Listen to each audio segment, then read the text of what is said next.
My name is Brandon Ward. This is Death by PowerPoint, take number 387 on section 2.6, Communications. 2.6 covers law enforcement and government agencies intercepting communications. The Fourth Amendment and other laws put restraints on this to protect innocent people and reduce the opportunity for abuses. Chapter covers the technologies that have been invented in the past few centuries, the policies that allow governments to intercept communications on these technologies, and other info about communications. Two main topics of 2.6.1, which is my unit, are wiretapping and email protection. So within 10 years of the invention of the telephone, people were already tapping them. Before this, they intercepted telegraphs and shared party lines were something that people could listen into other people's conversation, including the operators who worked the phone switches, because everybody's nosy.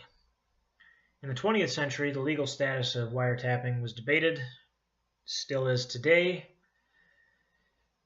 In 1928, the Supreme Court ruled wiretapping by law enforcement was not unconstitutional, although Congress could ban it. In 1934, Congress passed the Communications Act, which, unless authorized by the sender, no person can intercept and divulge a message, and this had no exceptions for law enforcement. Later on, the Supreme Court ruled wiretapping violated the Communications Act.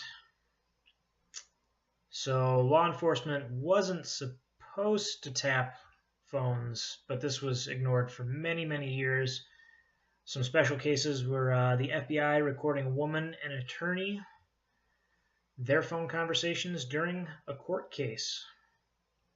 And they kept a secret file on her because all the evidence was inadmissible to the courts because of how it was obtained. Another thing is members of Congress and Supreme Court were also wiretapped. In 1967, the Supreme Court ruled that intercepting telephone conversations without court order violated the Fourth Amendment. Yay us, more protection. In 1968, Omnibus,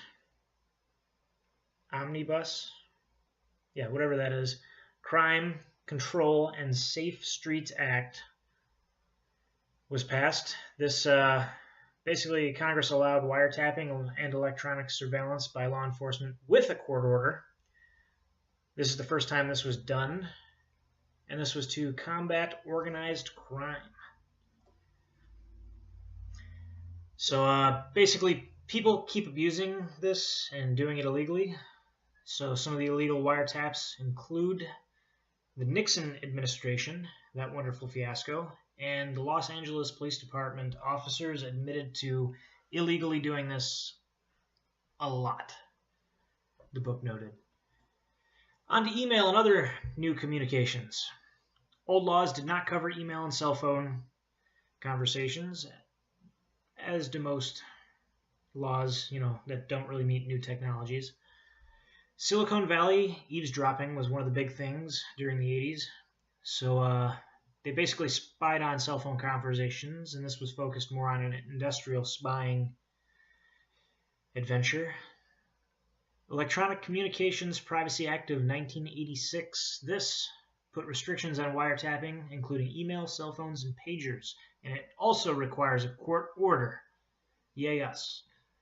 Law enforcement argued that people give up their expectation of privacy by allowing ISPs to store emails on ISPs' computers. This is basically saying that you're giving your information away anyways to someone else, so you're pretty much giving up that expectation that it's going to be private.